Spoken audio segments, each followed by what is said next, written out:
Hello everyone and welcome to our 36th episode of Yolk'd. My name is Paul. And I'm Steve. And we're engaging in a brand new format of Yolk'd. It's going to be happening twice a week now, Tuesdays and Thursdays. I'm twice as excited.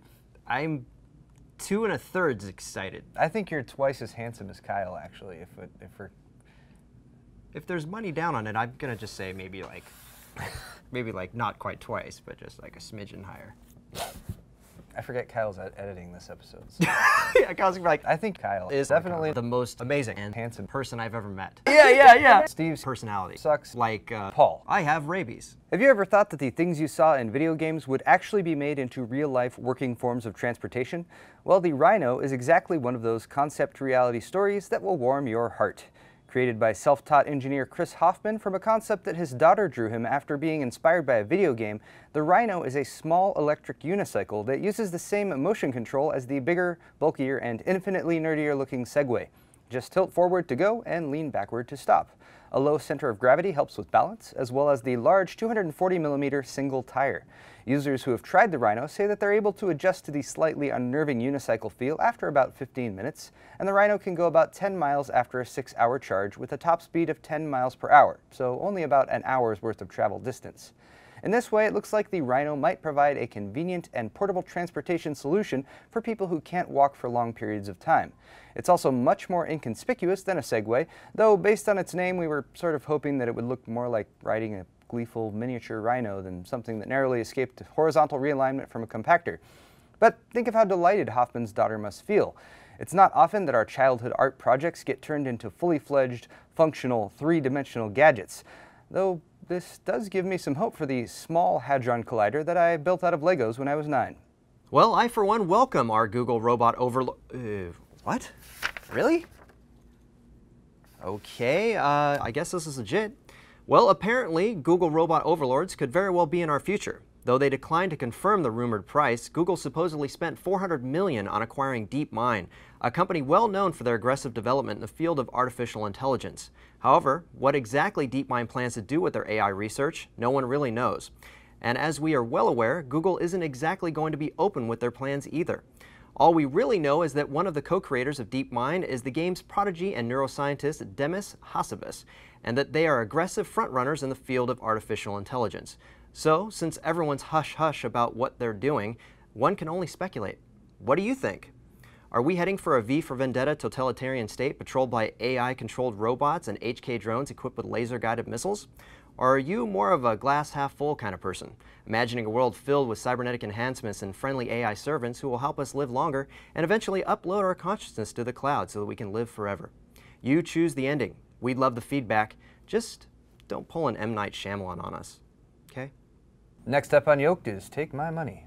Featuring the FC6 fan controller from Lambtron. Oh baby, when I'm near you, I get these urges. And I just want to touch you, baby.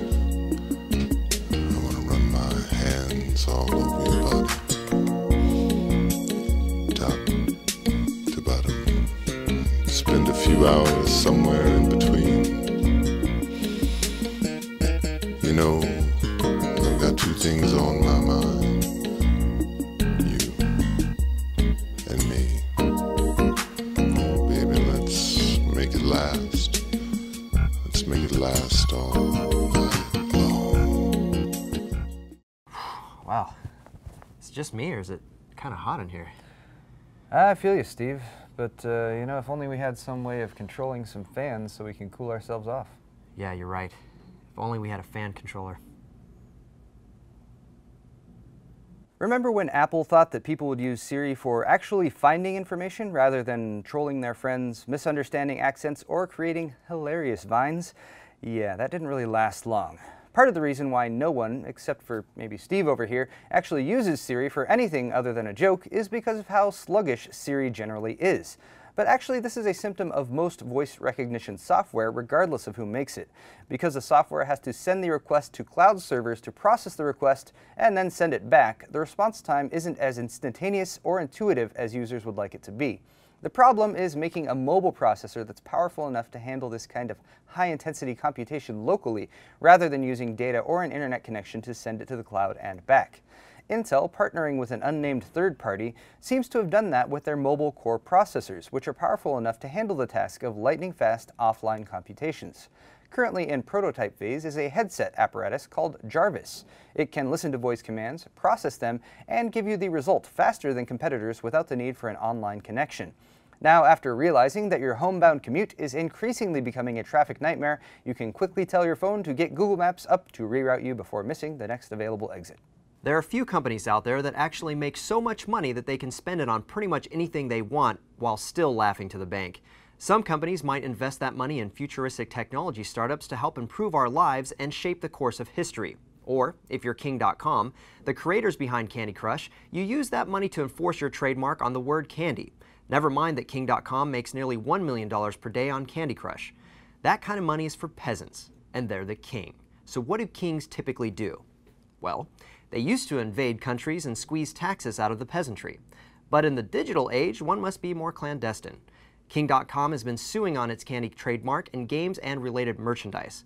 This means competitors can't offer alternatives if you don't want to spend money on their free-to-play, pay-to-win model. As frustrating as this is, one indie developer has decided to take advantage of the word's commonality. They developed an app called the Candy Jam, where the sole purpose is to make games specifically about candy.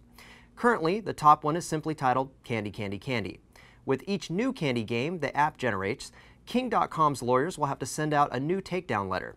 That's some next-level trolling right there. Also, it looks like King.com's lawyers are pointing out the futility of trying to cash in on this kind of ridiculous copyright. Perhaps King.com will revise their legal strategies after the sugar high wears off and they're done scaling the walls. And with that, we're going to be closing this episode on a bit of a somber note. Unfortunately, our dear friend Philip Scholz was recently killed in a train accident while attempting to rescue another man from train tracks in Santa Clara, California. And for those who don't already know, Phil Scholz was the marketing manager at NVIDIA, and he attended several gaming events, so you might have even had a chance to meet him. There he was affectionately known as Uncle Phil. Phil is survived by his wife Emily, and we have posted a link in this video's description to a guest book where you guys can go and sign if you would like to leave a note to pay your respects. And I think that's going to wrap up this episode of Yolk'd, everyone. We want to thank you so much for watching. And we'll see you all on Thursday when we're bringing back another episode of Yolk'd. We'll see you then, guys.